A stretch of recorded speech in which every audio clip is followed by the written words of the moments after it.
Hello, happy Monday, you beautiful soul. This is just a disclaimer if you are watching on YouTube. I am so very sorry. I had a technical accident and my camera only recorded to 11 minutes. So you will still have the full episode here, but you will only see my face up to 11 minutes. I am so sorry. I will fix it for next week. It does not take away anything from this episode though. You can also opt for other audio streaming sites like Spotify, Google Podcasts, and Mdundo, but I hope you still get to enjoy the episode. So let's get to it. Hello, beautiful people of the planet. How are you doing? I hope you have a lovely week that's coming up because I record this on Sunday, so your week is just starting out. I hope last week was also bearable. I know it's also mid-month. It's not easy, but hold on there. Yeah. We will be fine. And I'd like to just start this episode by really thanking you. I am so grateful for all the love, all the support, even on days when I'm putting out a prompt and I'm just like, this might be a very personal experience. I don't think there's anyone out there who can even share. I still find people who share. And honestly, it is great honor that you have trusted me with your stories. You have trusted me with secrets you've never told people. You have trusted me to come here and find and commune with other people having similar experiences. And you have supported me. And every week, I know I put out an episode. I'm looking at 300 YouTube views every week. Spotify, I'm looking at probably 500 listens every single week. On Google Podcasts, I'm looking at 200 every single week. My goodness. Like I cannot, when I started this podcast, my mind could not dare even imagine what it looks like right now. And I just want to say, I am so full of gratitude and thank you so much. I don't even know what to do with you. I don't know. I'm just gratitude is a must. Please, thank you. Welcome to another episode.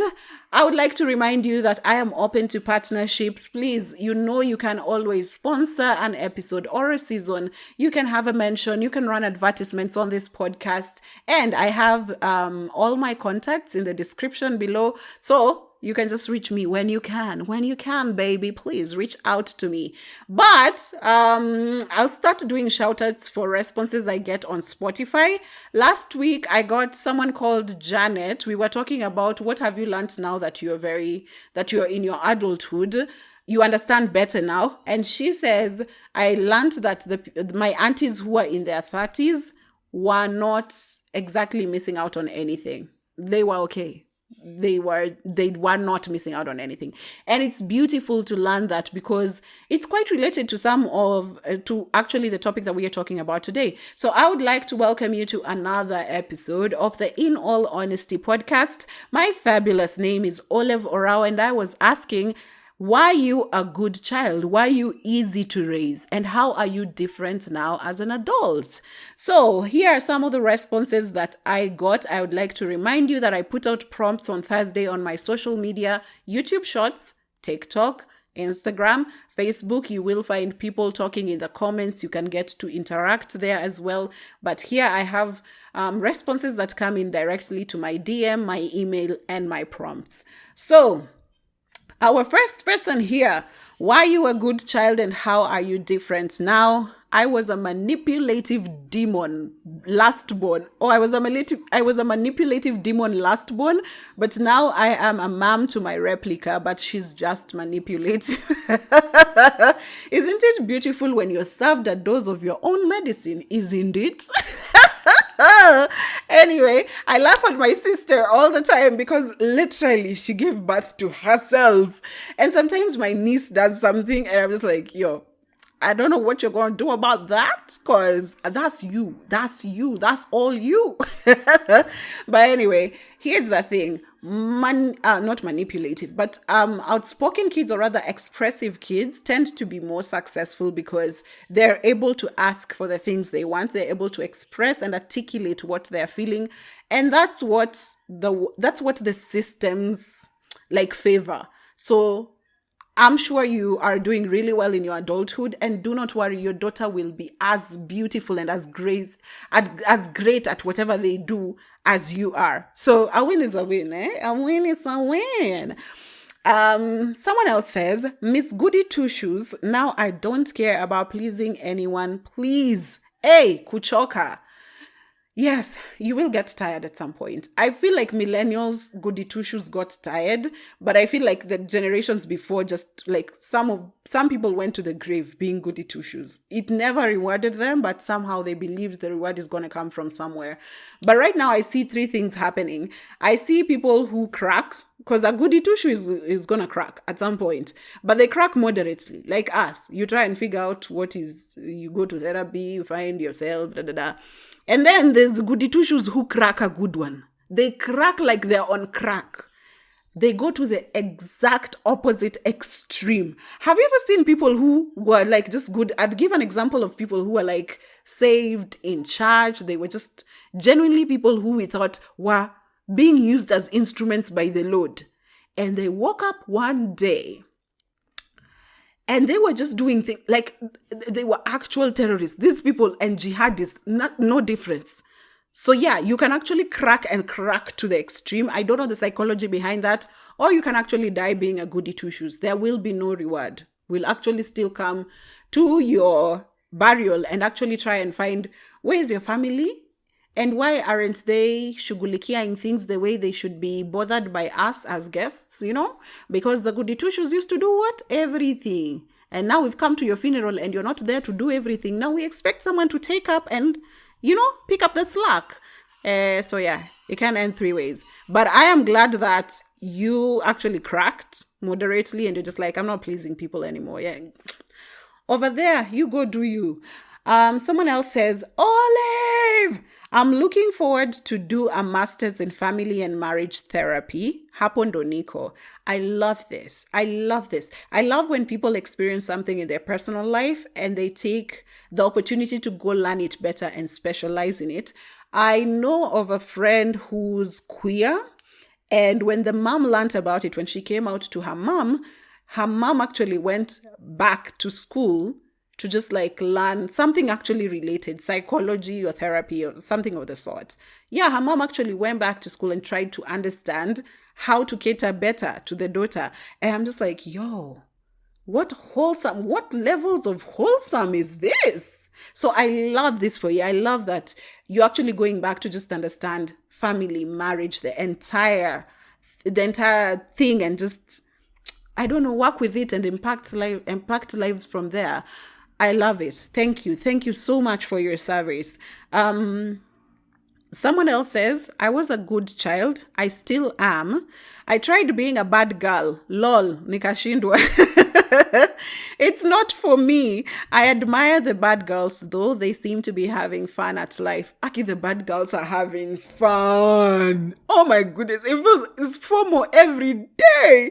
But anyway, you say you tried to be a bad girl. It just doesn't work. What you need to understand is that if you grew up a good person, okay, I don't want to say a good person because being a good person is good. Being a goody two shoes is different. You are just like, you are working for validation from people. Like you're good because of a reward. You're not just good. You get it.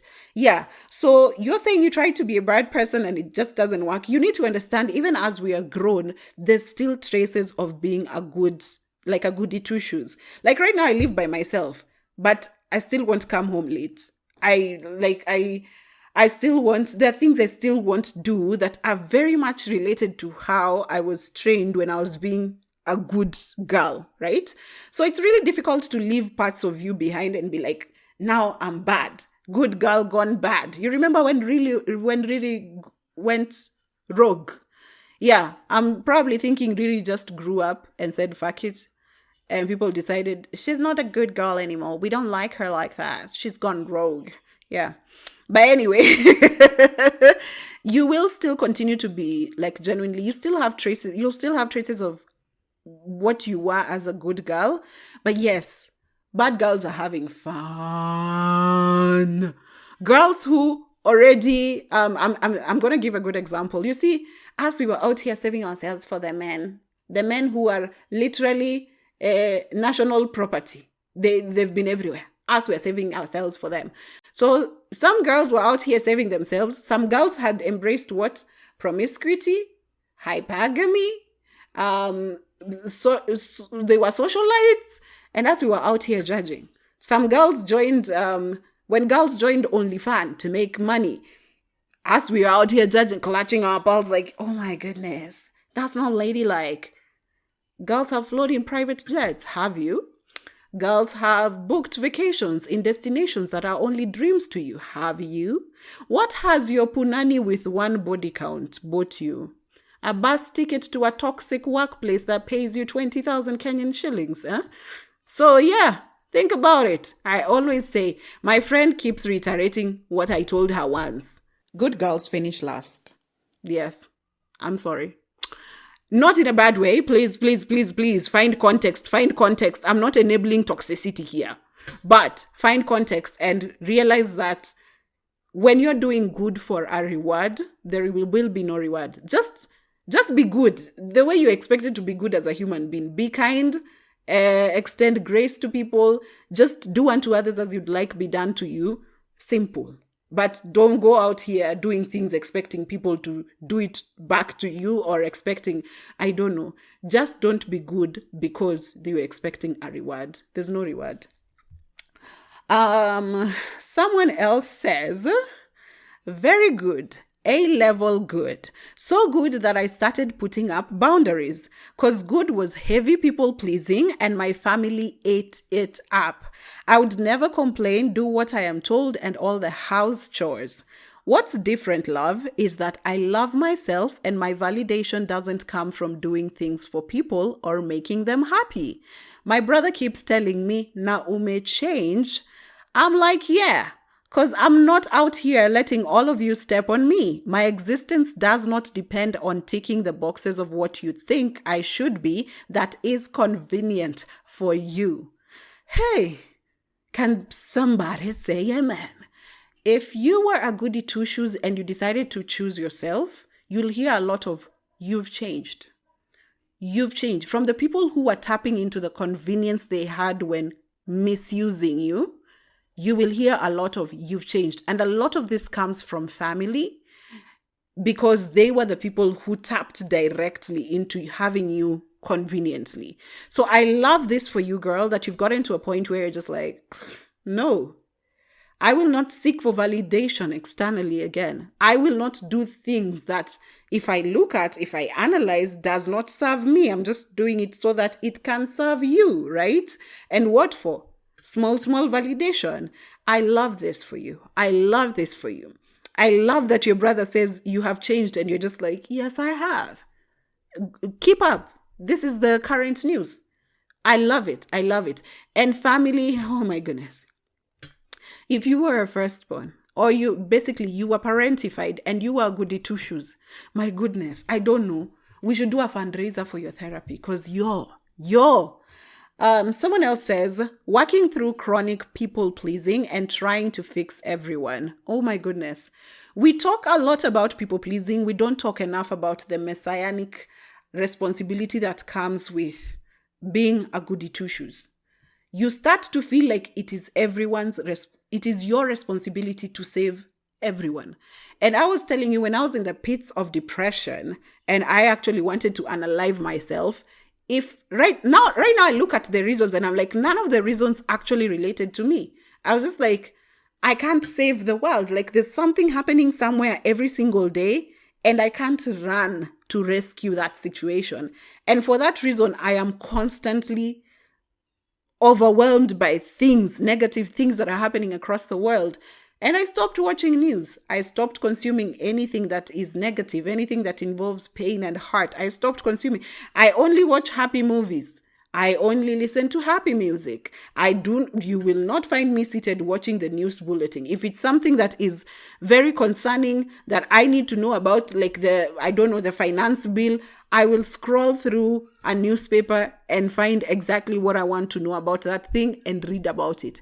I am not about to consume anything that's gonna mess me up like that. So yes, fixing everyone and people pleasing. That's what all of us are doing. By the way, the most common issue we are dealing with, all of us, is people pleasing. Someone else says, yes, 2018, nilidungwa mimba na nikarukwa after being celibate for 2 years waiting for Mr. Right. Nikajua sijui. Baby girl. Ooh. You've had these stories of girls who kept themselves and were just chaste, and they were ladies and they were waiting for that man. And the first time they had sex, they even experienced an orgasm their whole life. They were pregnant. And this man said, I don't know what you're talking about. I am find whoever will father that child. I'm out. So honestly, this is an exact situation of me telling you that good girls finish last. You keeping yourself, you can be, here's the thing, please don't get me wrong. You can be a virgin and choose to be a virgin because you prefer to be a virgin. You can be celibate and choose to be celibate because you want to be celibate. But if you're doing these two things because you're waiting on a reward, like a good man, like a good husband, like this is the gift I will offer my husband, my goodness, you're in for a huge disappointment. I hope you don't experience it. I hope you actually genuinely get someone who cares for you the way you've cared to protect whatever it is for them. I hope you do. But just know the chances are you're going to get your heart broken. So if you're doing it because of how we've been trained to be ladylike, I don't think you should be doing it. But if you want to stay celibate just because, like, I've been celibate for quite a while, and just because it's peaceful, like I don't have to deal with the, what is it called? A walk of shame. You don't have to deal with the awkward morning after. You don't have to deal with the pregnancy scares. You don't have to deal with, I don't know, like being celibate is just very easy for me. That's why I'm choosing it. But if I was celibate because I want to gift it to, I don't know, some random man who I don't know what they are doing right now where, chunga. I am so sorry you're in this situation. You will get your child and you'll be an amazing parent, and you'll figure it out and you'll make it through. Trust. You're not the first one, and you will be fine. I'm sending all my love and all my hugs to you. You will be fine. Someone else says, was a good child, of course. Now I realize my mom is toxic and my family is dysfunctional. It affects me. It definitely will affect you. And one thing you will learn once you're the good, okay, so the children who are terrorists, then they're just used to living in a world of chaos. They're used to either getting scolded, getting shouted at, or whatever. Their chaos is very okay to them. But you are goody two-shoes. Once you crack, at that point where you decide to change or maybe decide to choose yourself, you'll start to learn things about the people around you, or rather the systems around you, and you'll gather information that no one else is privy to.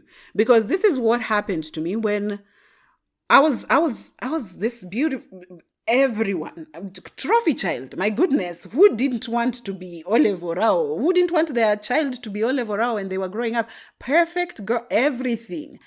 But then it got to a point where I didn't even crack. I just woke up one day and I was like, I'm so tired of all this taking care of a family. I want to see how living by myself is going to look like, right? And from that point, the way I was treated by people who have been there my whole life, I had insider information to who these people truly are, because before people around me started to see it. And the people around me also started to see it when they broke a certain rule. So you're still on the good side, but you didn't know that this bad side existed until you one day stepped out and peeped. And now you are privy to this information. And no one will believe you when you say, yo, my mom is toxic. No one's going to believe you when you say, this family hella dysfunctional. No one's going to believe you until they go through a certain instance where they also breach the code of whatever, the code of how whatever operates here. if they breach it a little and get insight into what you're talking about, then they'll understand. So you cracking, and probably the way you were treated by your family, or just realizing what your family holds as values, that's where you got an insight into, actually, this family, apana, there's something wrong here. So I am sorry you had to experience that. And it is life. We work through it, guys. We can't stay here and cry about it, right? It is life. I am so sorry, and you'll get through it. Just take your time to work on yourself. It doesn't have to be necessarily therapy. We also have to agree, guys, that therapy is not very cheap and not quite accessible, because we also want good therapy. We know experiences where you've gone to therapy and then you find someone who's born again there wanting to preach to you. Guys, please. So yeah, therapy is not as accessible and as affordable. So you can just, you can work towards things genuinely by yourself. Like, just try, be very intentional about making your life more peaceful. Anyway, I am sorry for that experience, and I know you will be okay. Okay. Someone else says, Utatuwacha, please. I will not leave you alone. The way I like to stir up violence. Who do you dare ask to leave you alone? I will not. Please deal with your goody two shoes reward, which is not even a reward per se, it's punishment. Oh yeah, there's a saying that goes, no good deed goes unpunished. Please add it to your books. Someone else says, I'm still a good child. As I said, it's very difficult to get rid of that trait. Even when you change and start choosing yourself, you'll still have traces of your goody two shoes life.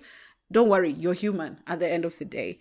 Someone else says, I'm not a people pleaser. Pass me with that BS. Okay. I'm loving it. I love the growth. You know, because I've worked so hard at not being a people pleaser, I can literally see the progress. When I see other people, I'm just like, hey, guys, I love it here. I love it. Someone else says, I was a good child. Now I do not recognize myself. I'm here texting a Nandi man for ... Okay. Identity crisis is a thing. You will get to a point where, because all you did was you were a vessel. There was never a you. Am I making sense? You never existed as a human being. You only existed as a vessel for everyone around you. Oh, we actually called chameleon children. So that explains it. When your father needed something done, it was done. When teachers needed something done, it was done. Mother needed something done, it was done. Siblings required something, it was done. So you didn't have a you persona. You were literally a vessel. And wherever you stepped, your color changed to whatever it is that was required of you in that moment or in that instance. We are actually called, Goody Two Shoes kids are actually called chameleon child. So yeah, that explains this entire thing. You will find yourself, if you're quite intentional about just finding who you are and like finding that place that makes you happy, you will get there. Trust, for sure. Someone else says, it's hard. Ningesumbua too. All of us are thinking, if taken back, we will show our parents fire. But anyway, too late. Here we are. Someone else says, lukewarm, sai merimela kando. Merimela is an inside Kenyan joke. Okay. I will try to explain. If I find it on YouTube, I will put I'll put the link in the description. So, Merimela is this song. And technically, it's the story of a girl. She was a good girl. Oh, she was in school. She was passing. She was disciplined. And then she joined campus. And Merimela started doing what campus girls do. They dress funny, go out at night, they drink alcohol, and they have sex, right? So now Merimela is put out to be described as what, let me tell you, growing up, I don't know what it looks like right now, but girls only had two descriptions. Girls could only fit into two boxes. Girls were either the good ladylike girl, the ideal woman, this is wife material, eh? Girls were either in that box or a prostitute on crack. There is no in between. Like Hey, yo. Eh. Anyway, so Merimela was in that song. She's described as a prostitute on crack, but in technically, it's her life starts as this ideal woman that we all think is, yeah, the epitome of lady. So yeah, that's the Merimela. So this girl says Merimela is shadow. The life she's living right now, a prostitute on crack could never. Anyway, someone else says, yes, I was. You were please tell me, these people who were good kids, please, can you give me an update? Did you ever get the reward? Have you gotten the reward yet? Someone else says, I was. Yes, I was. Yes, I was. Now I'm a people pleaser, depressed, anxious, emotionally avoidant. She's described all those feelings. She's described literally every character we were talking about, but there's one I needed to plug in right now. Emotionally avoidant. When I kept saying, I have a problem with friendships, I have a problem with like connecting with people, I'm very guarded. Here we are. Here we are. We were always to be used. We never thought this reciprocity, what is it for? And so I think, to me, any connection that is probably outside work that will require a part of me that is personal, any connection seems to be a responsibility of sorts. I will need to rescue someone, or I will need to come through for someone, or I will need, at the end of the day, when you're trying to break those cycles, there's still the issue of, is this person coming into my life for convenience? Am I still offering extreme reliability? So it's very difficult to connect with humans, because humans to you have always been masters. You are a genie. They rub the lamp, you do as they say. So it's difficult even right now to just like have friends, because what am I supposed to do with these people if they're not handing out commands? They probably need me, and me, I'm trying to heal and get into my own space where I'm not getting you. So it's a lot. It's a lot. Sending out love to fellow goody two shoes will be fine. Someone else says, I was a model child, lol. Book smart, always top 3, never suspended, of course a prefect, and I often say it is my parents who were lucky. We actually thought our parents in fact, they were lucky. For me, I'm thinking they had 5 kids. They had only had to raise 4, because there's one who was super independent, right? I was the child that got home and I had finished all my homework. So tell me, baby girl, after doing all this, has there been a reward? Please give me updates, guys. Someone else says, I was a very good kid, lol. Don't know what happened to me. Life. It just is life, baby girl. It is life. So you were a good kid. Now you don't know. We've discussed all of it. There's identity crisis. There's you just going through the process of, are you cracking? Are you now choosing yourself? Are you... Hey, guys. Someone else says, I was a rebellious one because I had no one to stand up for me and protect me from the cruel world. I can understand where rebellion might have come from for some kids. And for you, you're saying you had to defend yourself from a cruel world. So I'm thinking you also had to grow up very fast. There's a way you had to fend for yourself, or to fend for your other siblings, or for your family. And I guess that made you very abrasive. And I understand that. What I said is that being like that works out for people a lot of times. People who are very aggressive will be more successful in life because the system wants aggressive people. So I hope you are in a better place right now. Rebellion has always been a good thing. I know rebellious people have always been happier. I could have biases, but I love this for you. I love that you had to be rebellious because you were fighting for your space. And it's beautiful. And I hope right now you're living a good life. I hope that rewarded you in some way. Someone else said, I am unable to talk about it. Oh, yeah, I get it. It could be still very fresh.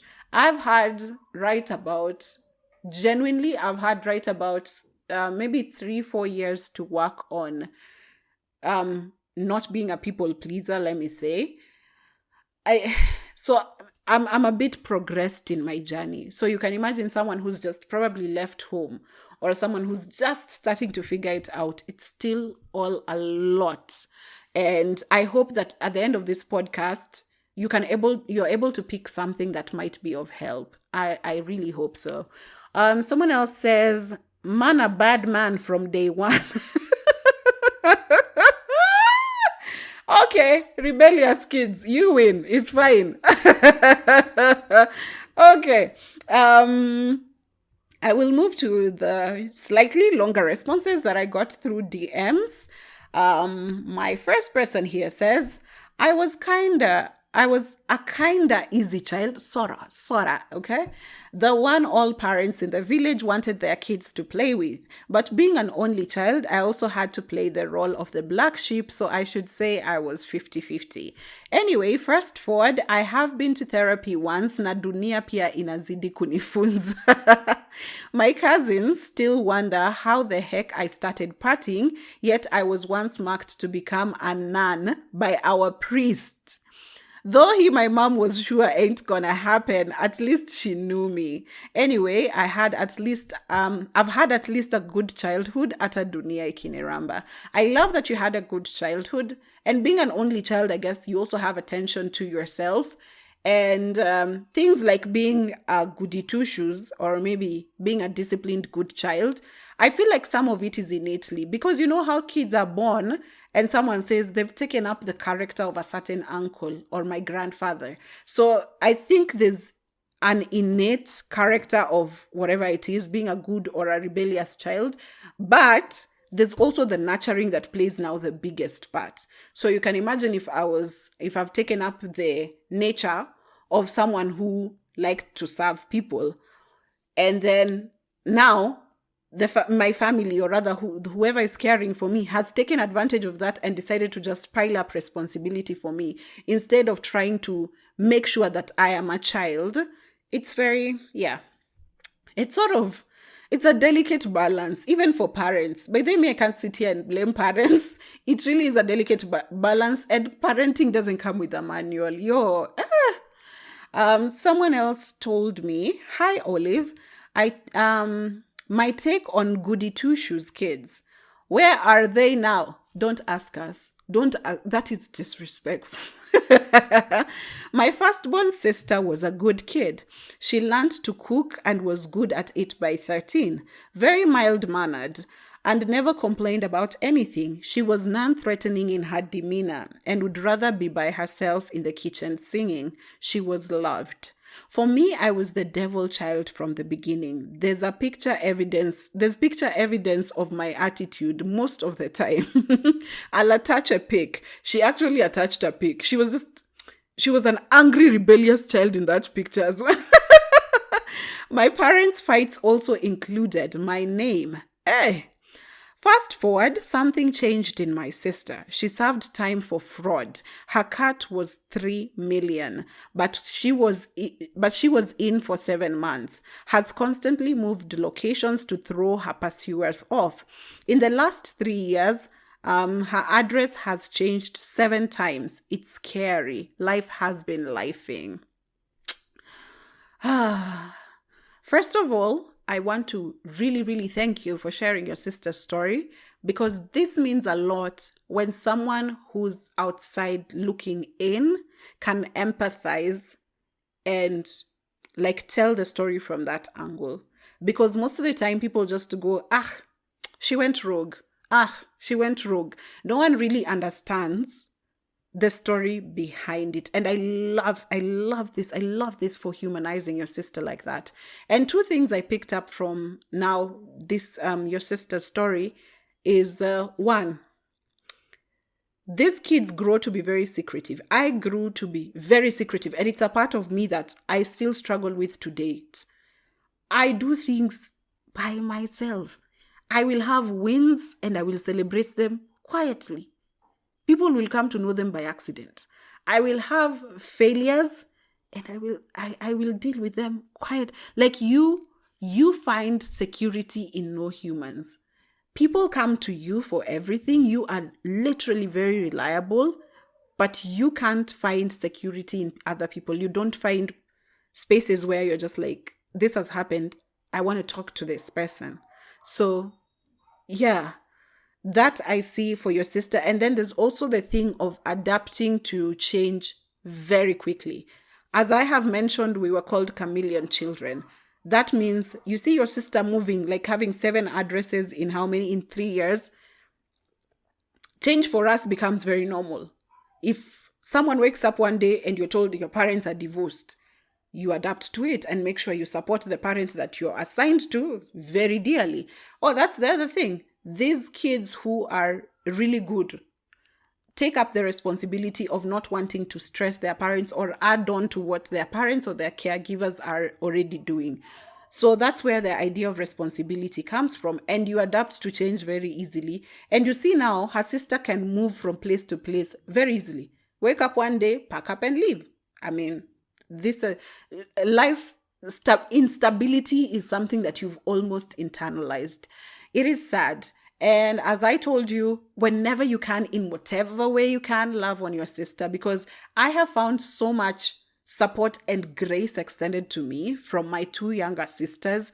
And sometimes I'm just moved to tears. I'm just like, it took them a while because they were also young. They also don't understand what's going on with their elder sister. But now we get to talk and they just get to understand my side of the story. And they humanize me in such a beautiful way. And I'm just like, yo, whenever you can, love on your Goody Two-Shoes siblings. Just love on them. That's all. They just need to feel supported. They just need to feel secure. That's all. Someone else sent in, hey, Olive. At this point, I should just get my future baby Olive here. Are you sure? Are you sure? Anyways, I digress. Economy, please don't hear that. I was hard to raise because I was inquisitive and stubborn. And you know how people disliked curious kids? Kids who asked questions. Turns out it played a big role in my growth as an individual as it acted as a confidence boost. Yes, kids who are very outspoken, it will work in your favor always. Always. So I encourage parents who have kids right now, don't shush your kids. You know, I know in the African culture, there was a lot of kids that just to be seen and never heard. Don't shush your kids. You will find it will be very easy to let go of them into the world because then you're sure they can defend themselves. But for kids who were I was a weakling though. I was a weakling. My parents probably couldn't trust sending me into the world like that because I mean this one's gonna get eaten up, right? So if your kids are outspoken, it's gonna work for them very, very well. So you can even see outspoken kids really, really thriving, even as our friends, even as people we interact with every day. So I love that for you. I really, really do. Someone else says, what has changed? Let me write here. I missed out on a bit of fun as a child. A bit. As a child, your whole life should be fun. And you missed out on that. Anyway, by being on the straight and narrow and never got a chance to disappoint them. This top performing all the time is sort of toxic and I blame it on my grown hyper independence. I don't like it at all. Crying emoji, crying emoji, crying emoji, crying emoji. Oh my goodness. Yes. The hyper independence you will develop, the hyper vigilance you will develop, because hyper independence is because you never found the security in other people that you offered other people. And for hyper vigilance is because because your environment could have been unstable, you had to pick up on signals very fast. Because for me, I remember even I think I've mentioned this in a previous episode, I had to calculate when to ask for things. Because I have to ask for it when you're in a good mood. So if this thing has a timeline and you haven't been in a good mood before the deadline, it's over. I just cancel it. Yeah. So you had to be like picking up on signals and where there was danger, all that, and avoid danger. And it was... And the thing is that people are heavily reliant on you, but no one is as reliable for you. So it that's how the hypervigilance just develops. And you find a lot of people like this are very guarded. So people want to be your friend, people want to interact, people want to get to know you, but you're just up here not wanting to go back to that space of chaos, instability. I really get it. I really get it. And hyper independence is tiresome. No one wants it. We also want back rubs. We also want rest. We also want to just not think about protecting ourselves 300 times a day. Hyper independence is horrible. I'm sending out love to you and I hope it gets better. And again, as I keep saying, it doesn't have to be therapy, but take intentional steps towards probably not fixing per se, but adjusting some things that you feel are too much. Like I told you, I don't know what episode it was where I said, these days I stopped reaching out for the bill. I used to go everywhere just anxious, like I need to reach out for the bill. I cannot eat and not contribute. I cannot. These days I just chill. Unless you ask me to, I don't need to be paying the bill. Yeah. We will learn. We will learn. Another long one I got. Where hii mambo ya Miss Goody Two Shoes and doing things by the books iko na advantage na disadvantage. Advantage ni kuwa you will be a disciplined person, but the disadvantage ndio the big problem. Mimi sasa hapa Miss Goody, raised well, followed the book, soma, avoid boys and crowds, and at the end utakuwa na a good life. Olive, let me tell you. I was an example huko kwa village. Be disciplined like so and so. Lakini si tuko huku struggling with anxiety, especially when in crowds. Relationship we can't maintain. Kusoma tulisoma lakini tuna struggle. My biggest problem kuambiwa nimekasirika saa zote. I swear this is my biggest problem. But tuliambiwa tusicheke na boys and it became my worst habit. My resting bitch face is mistaken for a mean girl. I guess hii ndio main reason why men can't approach me. Now we haven't started with dressing and we can't hold a conversation or even speak up. It's chaos just because we followed the books with the promise of a good life. Anyway, at least we don't have babies out of wedlock or baby daddy dramas. Nitakula masomo and good behavior. Nikipata pesa nitaenda therapy though. This is not shade to people who have kids. It's not shade at all. Just understand this, that us, people who don't have children, sometimes we need that fact for a win. Some days we need it. Because there are days when it's not your day or your week. It's bad. It's bad out here. If someone dares sit the wrong way, you're gonna slap them. It's really bad. So sometimes I genuinely catch myself just saying, at least it's evening, it's nighttime, I'm going home. And I'm not going to attend to something else, or I'm not going to get home to start being cautious about not lashing out or not taking it out on someone else. So that's usually a point I usually feel like it's consolation for me in some way. And it's not throwing shade to parents because I know it is difficult. And I'm thinking the way we are here saying that our parents would take out their stress on us. I can imagine even you're having just as bad a day as me, and you still have to get home and support a mini. You still have to get home and probably try and not take out this whatever you are feeling on this someone. It's a lot. It's a lot. And honestly, I don't know how parents do it, but I know I can't do it. But anyway, Miss Goody Two Shoes doesn't pay off. Yes, as I said, good girls finish last. This is what I mean. There's literally no reward for being good to get a reward. Those were all lies. Me, I was told you will be the blessed child. You will be the most successful child. Where will you be successful when you can't even talk, when you can't even articulate what you're feeling? Where? Abby, we've gone through enough. And it's okay. It's okay. We try and make it through.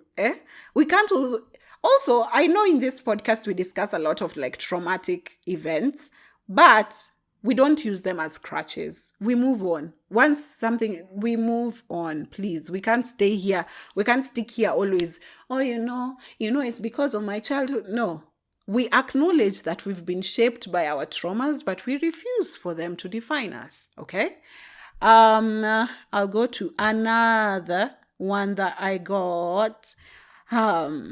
She says, "Dear Olive, I will name you Maria or Mariah." When did we start calling Maria Mariah? Or those are two different names? Anyway, dear Olive, was I a good child? Damn right I was. I would be asked to bend and I'd ask how far. I was a role model to my sisters, to my cousins. I excelled in school. I never got into trouble, did all my chores and those of my siblings. I was not rebellious at all.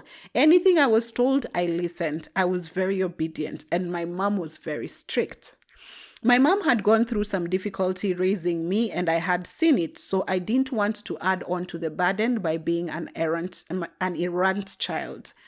Growing up now, I realize I had inadvertently carried the burdens for so many things that a child should not have. I grew up to be a chronic people pleaser, rarely thinking about myself, always about others. I also have this need to be liked by others and to excel so that I can earn praise. Hey, that praise kink. I rarely make decisions without thinking how they'll impact people's perception of me. Being a good child also meant that, at least in my case, anything exceptional that I did was considered normal.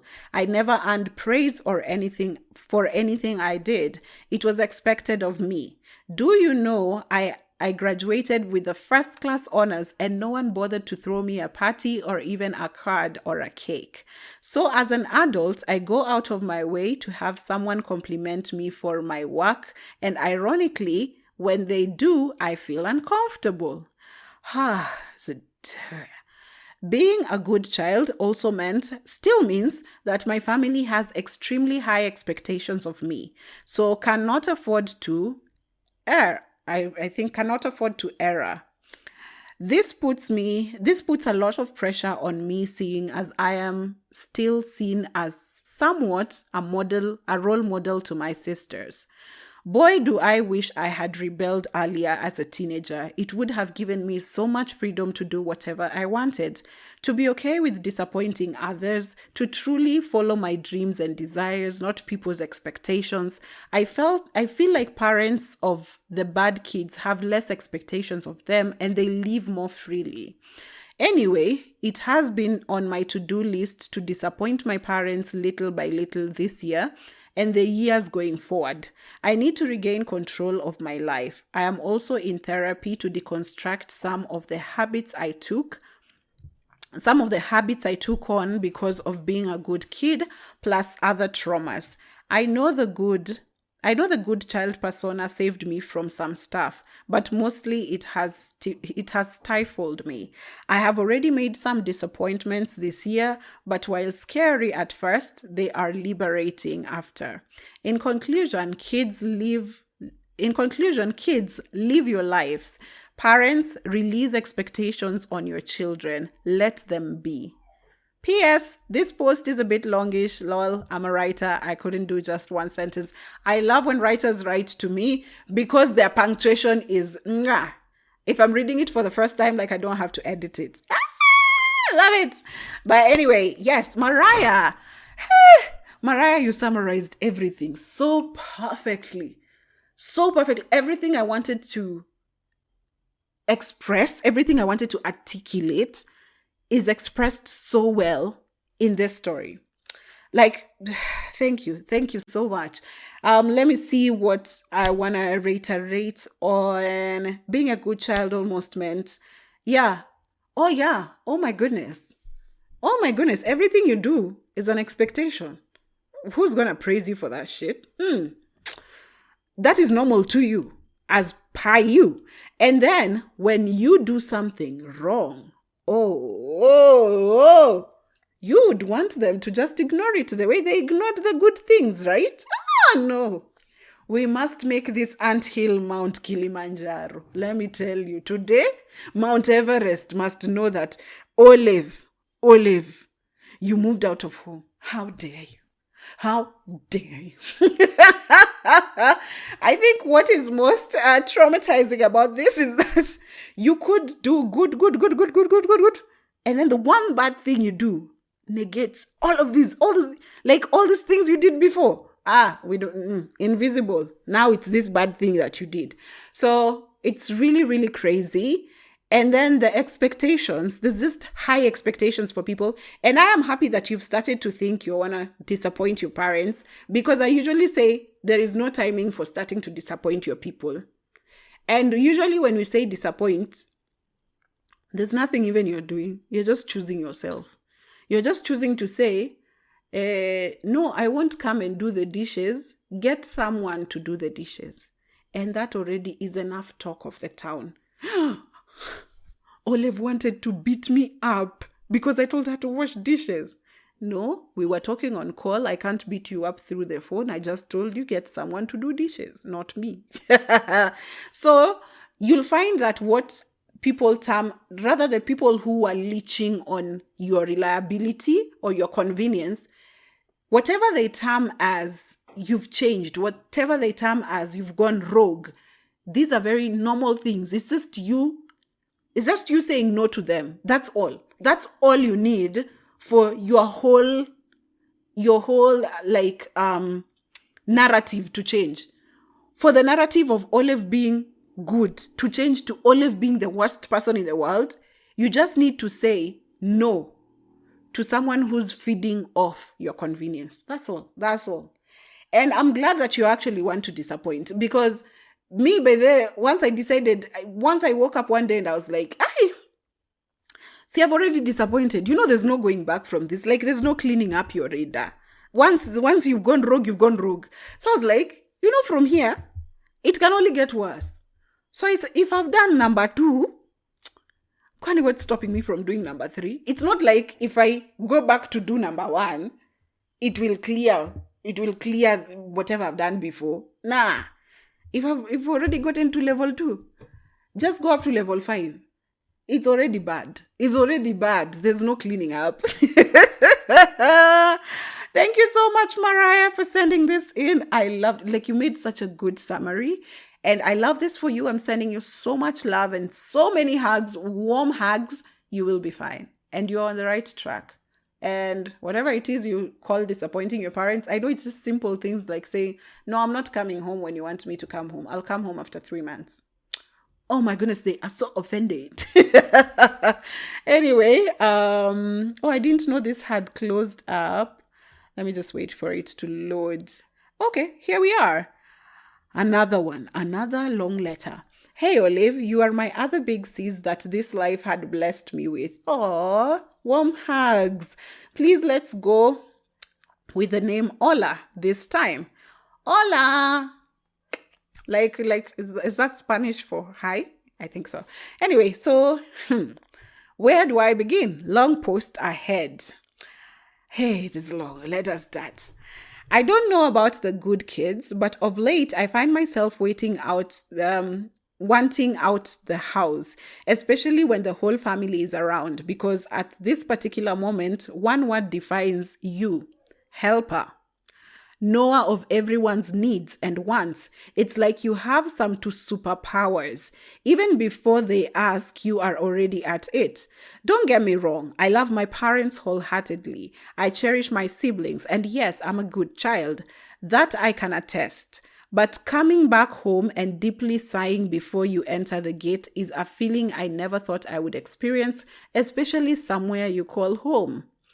A good child who does not go to parties, one who makes sure all the house chores have been done before you leave to go and attend to errands, one who strictly attends to their errands and back straight to their father's house, punctual.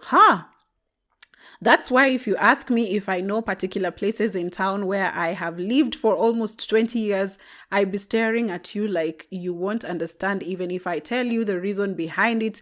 Make use of the Google Maps. Okay.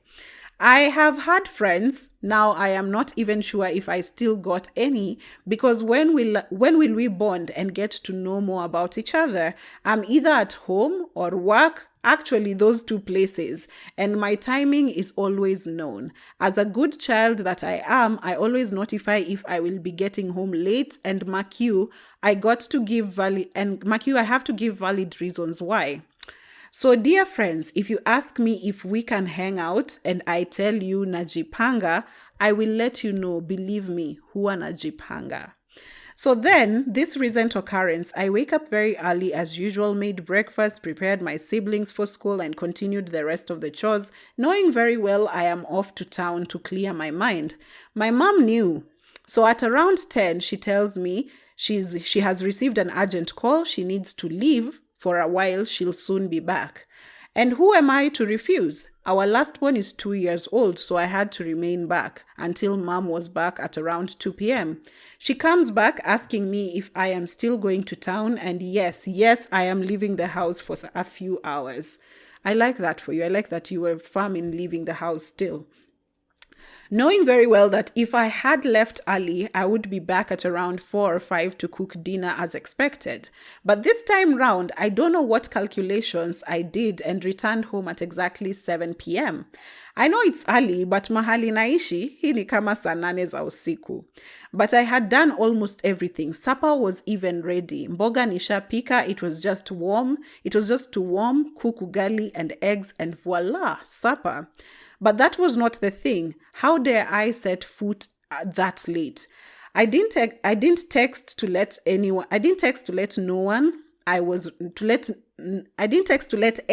know I was running late. I was told if I wanted to come at home during such hours, I should go do it at my house.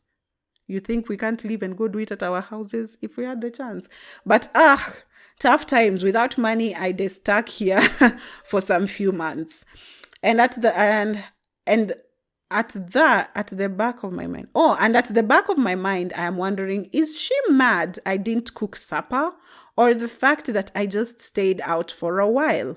I had completed every work that I know very well was supposed to be attended to, but Haizuru, I humbled and continued with the evening. However, of late it has become overwhelming because I do my part very well. I respect, love, diligently serve, but still all this is very much overlooked. Lakini jaribu ufanye makosa kidogo. Yo! But yes, this good child will still be a good child ata akihama. Ndo aingie kwake past saa moja. Na watani miss, acha tu. Thank you for your time and creating a safe space. You will be missed. Let me tell you for a fact, you will be missed. I've told you guys. People don't know what they have until they lose it. My mom thought it was very normal for her to come back home and find kids have showered, find supper ready, find breakfast on the jiko, find the house is clean. She didn't understand that it's one of your children who keeps this household running, and they never once appreciated it. When I tell you I was sure I wanted to go to campus in a different town, I was sure. My parents had it in their plan that I was either gonna go to law school or medicine school. So where we lived, in that small town where we lived, medicine school is 2 kilometers from my house. Give me 7 minutes. I'm a brave walker. I'll be there in 7 minutes, tops. And then law school was like 8 kilometers away. That's like 30 bob, bus fare. And when I tell you I was sure I'm not going to be a day scholar because I can't come from school having studied medicine or law and come back and start thinking, what are we eating for supper? When will this house be cleaned? When will laundry be? I'm not going to do that. I knew it in my head and I had made the calculation. And I knew, come rain, come shine, I'm going for campus away from this town. And actually, my dad got me to apply to Moi University, which was in the same town. The letter came in March and I told him I'm not going. He was like, I know you've applied to Maseno, But that letter, not everyone gets accepted. I was like, let's wait. If I don't get accepted, we'll see what to do then. Anyway, September came, I got accepted, went to Maseno, started living my life. When I went to campus, I came back for the first time home, and on that day, I found my mom. She was red. She was literally red. She had shouted at my sisters. She was at the brink of tears. She was cutting up chicken. There was spatter blood, whatever, in the kitchen. It was a chaotic scene to walk into. And I just found my mom screaming. And she was just like, I have had enough of these kids. I cannot. And I'm just like, you don't realize your child was taking care of these irate human beings? At the time, I could not gloat. I just felt really sorry for her and just like put my bag down and started helping her out. But I realized you literally, that's the point where I realized you literally never appreciated anything I was doing in this house until you woke up one day and realized the house is not clean. Realized these kids can't do shit for themselves. Even if you told them to do things, they aren't doing things. They're just the terrorist child now. These are the children I was taking care of. Now you realize, oh my goodness, you were heavily reliant on one of your children that you did not realize how much difficult it's going to be for the other children to be existing here. You didn't realize how much that child was covering up, how much house chores and just basically operations of the house this child was doing until they were away. And then you realize, oh my freaking goodness, I cannot deal with this. But anyway, yes, baby, you will be missed. You will be, and they will never know how much you're doing for them until the day they won't have you. So I can't wait for the day you will move. I cannot wait. And right now, looking back, I'm thinking, was me coming late actually? Were you mad because you had to find someone else who's not as reliable to make supper? Or were you just mad that you were worried that you didn't know where I am and it's getting late? What was it really? What was it? And I understand, like, you've perfectly described my life. There's a time I even had a job at on radio. I was supposed to be there at, was it 6? The show would start at 6, so at least 5:45. And from the way I've been trained, it was extremely bad manners to leave the house having not done anything. So you can imagine I had to wake up at maybe around 4 or no, 5, I'd get late. At around 4:30, so that I make sure I clean the house, make breakfast, and figure out what can be for lunch before leaving the house. Can you imagine? Just waking up 1 hour, 30 minutes early. And this is a house that has full grown-ups who can rely on themselves. But of course, since Olive exists, you're supposed to wake up. People are supposed to wake up to these things. People are supposed to wake up to breakfast on the table, a clean house. From there on, they'll figure out who'll do the rest of there. So it was a crime to leave the house having not done anything. And this girl has literally described my life to a T.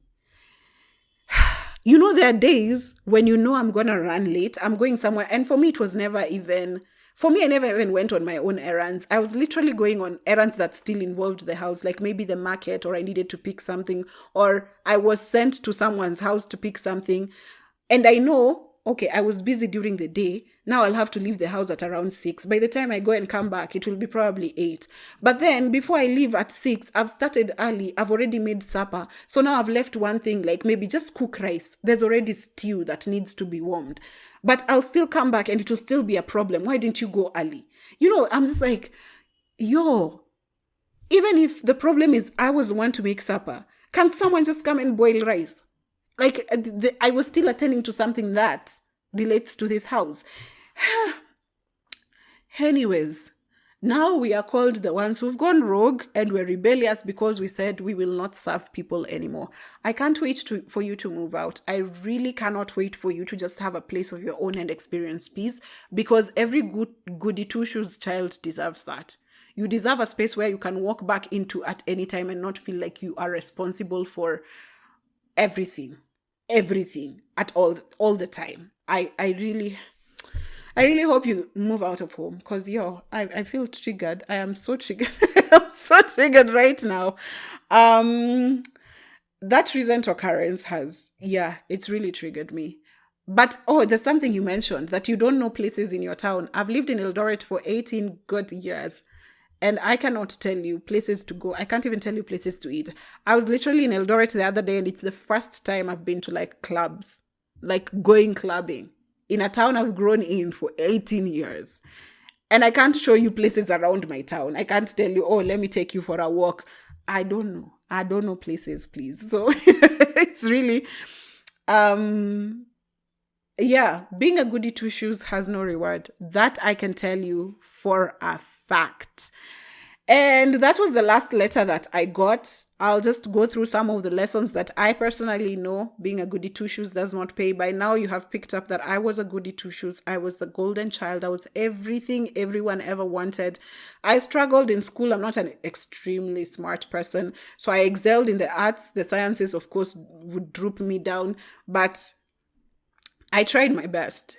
And I am now an adult and just realizing I feel like people around me who are a bit rebellious, not a bit, people who are just rogue growing up, kids who were rogue growing up, including my own siblings, like I can see they're like way more successful. I can see like life is offering them more. They are not afraid to ask for things. And I can only wish, but I can't go back in time. And so for now, I'm doing the best I can to give myself whatever it is that I can offer myself. So one thing that I have talked about is being unappreciated. You never know what you have until it's taken away from you. Your family, your friends will never know what you have until it's taken away from you, until you leave them. And then there's this idea of, oh my goodness. And it doesn't even help that we are we are very emotionally avoidant. I usually feel like a lot of times people tend to cling to me. And I know it's because of the convenience I have offered in their life, or rather the reliability I've offered in their life. But I don't feel the same to them. I feel like a lot of times people are very clingy. People just want to be around you. But I can't reciprocate that. I can't form connections with you the way you formed a connection with me, because I don't know if I feel secure enough. I by nature provide a safe space. I provide a safe, secure landing for people around me. But still, there's some difficulty in finding that from these very same people. So anyway, that brings me to my second point, which is all knowing. By all, literally, you play God. Let me tell you, when you when you're a goody two shoes, you're extremely reliable. You play God. People call you for everything. And when I tell people I have major anxiety when I see my phone ringing, people don't get it. Because let me tell you, being the person who just knows it all, and it's everyone. No, there's no exception. Your friends, your parents who are literally older these are people who birthed you. They're literally older than you. Your siblings, your cousins, old, young, everyone will call you because you know something. And it's not all, and it's just like, sorry. It's just like, Olive, I have this wedding. Do you know where I can get? Olive, I'm going through this thing. Please help me. Olive, I'm going for a job interview tomorrow. Can you psych me up? Olive, I broke up with my boyfriend. What am I supposed to do? Olive, I want to buy this thing. Can you do research for me? Olive, I think you do a very good job at planning events. Can you try my baby shower? Olive, let me tell you, I literally cannot see my phone ring and think, oh, nice, this person want to check up on me. My phone ringing means something. It means I need to offer something. And that's why I'm anxious. The all-knowing thing brings a lot of, there's a strain when it comes to friendships and even at work. Because even at work, I find myself in very many spaces taking up like leadership roles quite naturally. Like I don't see it. There's no elections. People will just think, Olive, take it up. Because it's all like, even at work, it'll just be like, Olive knows how to. Olive will figure out how to. Olive. And a lot of the times, it's like you're walking around as a human encyclopedia. And you know this, you know everything. And it's just so exhausting. It's so exhausting. And I think that's what then that's what gives levels to like the emotionally unavailable traits, the avoidant connection styles, the trust issues, the hypervigilance, hyper independence. Like, it's a lot. So I'm not trying to justify my toxic connection traits. I'm just saying sometimes when you see that, or maybe you have a friend who you go to for a lot of things, just sometimes think that, because I tend to tell my friends, I don't ask for a lot. I just ask for time away. That's all I'm asking for. Because even if I came to you and said I required, I don't know, a safe place, I don't know what it is I want you to offer me. So sometimes just listen to your friends who are sort of like messianic to you. Observe the friends around you who are sort of the friends who are always coming through. These are the friends who are swimming oceans. When you're in a dilemma, that friend you think about first. And if you ask your other friend groups, and if you ask people in your friend group, you'll realize it's also them. Be very careful with those friends when they ask for things like space. Like me, a lot of the times I just ask my friends, can I just like be away? That's all. I just need to be away because that's how I recharge. That's how like I can think straight. I can declutter. Even I don't know. Even I haven't figured this shit out. But being all knowing is freaking exhausting. Like you're literally playing God to your parents, your siblings. Literally, we get calls where we are being told, have you heard your cousin has done this? Can you talk to her? Sometimes you're getting a call from someone who's like 60 years old, and this cousin who you're supposed to talk to is like older than you by maybe 10 years. And you're just like, why is this being entrusted to me? Like, why is this? And sometimes people ask for you'd think that people come and ask for overly unique things. No, people have called me to be like, can you psych me up? I'm feeling bad. Like, yo. We are just this well that overfloweth. Like, you just come and dip and chota and go. Like, yeah, please. Your goody two shoes friends are also tired of. They're also trying. I mean, that's a trauma that they're trying to heal from. They're also trying to find themselves. Just be a decent human if you can be. Be a decent human and understand that they too need this recharge. I think they also need, for you to undo years of being trained, or rather years of serving people. I think it will also take a few years of this person being convinced you do not need to serve me. You do not need to serve me. You do not need to serve me, for this person to finally start feeling safe in a particular space. And honestly, sometimes it even feels, you've seen me even share like random videos where people are saying, have you ever had a friend who's not even confident in themselves? It literally is draining to be their friend. Because then it's you who has to keep, oh, you're beautiful. Oh, you're nice. Oh, you're looking good. Oh, you're like, that in itself is work. We can't always equate work to things that we do physically. Emotionally, we also do a lot of work. So just be careful with the friends you have in your life. I've talked about hypervigilance, hyper independence. Something that I don't know if, it could have been insinuated, but it's not very clear. Goody two shoes kids. If you have a child who's very keen to see that mommy and daddy are going through something, so I will step back, or I will not ask for things so that it's easier for them. Because I remember feeling like that. I remember even when moving out of home and my mom was like, you don't need to move out of home. I told her, mommy, you now have one less mouth to feed. which should be a win for you. And she was just like, no, that's not it. Like, I don't think of my kids as mouth to feed. You think of your kids as just like these people that you love and you want to care for. And to me, I was thinking, I've seen financial strain. I've seen you take care of like the whole world.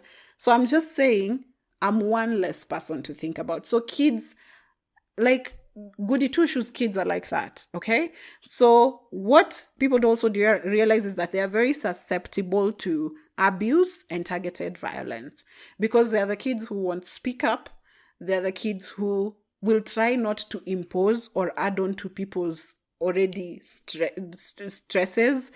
Like, so those are the kids predators pick up on. Those are the kids who bullies pick on. Those are the kids who even like emotional abuse from the people around them. Those are the kids that will be picked up by mostly abusers. So just be very, very careful if you're raising a child who you can see is an easy child to raise. Make sure you are humanizing them and you keep reminding them that they are children and they give them the opportunity to be children. Encourage them to speak out in whatever way that they can, because I know kids speak out in different ways. The rebellious ones will be just in your face shouting, no, I don't want. If this kid of yours is probably the soft-spoken kind, then no. This one, after I'm done shouting at this one, I go and sit down with this one quietly in a corner and we talk. So I admire my sister a lot. She has twins. And let me tell you, these twins have been born from the same womb at the same time. They live in the same environment, raised by the same parents. But these kids are two hella different kids. And my sister literally adjusts to that. Like, she'll go and give grapes to these kids who like fruits and then come back and give cheese to this one who does not eat fruits. Like, she's compartmentalized her kids so well. And it's not a hard thing to do, because I realized just hanging out around my nieces, I realized that I can also pick it up. I am not a parent. I don't even have motherly instincts. But just from interacting with them a few times, I usually know, oh, that's the quiet one. Just give her this toy to play with. Oh, that's the one who likes running around. Let me take her to the grass. It's easy. Like, once you interact with kids, you just pick up on who they are. They have different personalities, and raise your kid like that. I could be here giving a manual on how to do it. I am not a parent. There is no manual. I am sorry if I'm overstepping, but that's all I can say as a former child. But with that brings us to the end of another long podcast. But I love it here. We always share. And please remember to check out my prompt for the next episode on Thursday on my socials. That's YouTube Shorts, Instagram, TikTok, Facebook, all over, and we'll keep talking. I hope this episode was helpful in some way. I hope you learn. I hope you laugh a little. But with that said, I will now take my leave. And I hope you have a beautiful week over. Until next week, as for now, bye.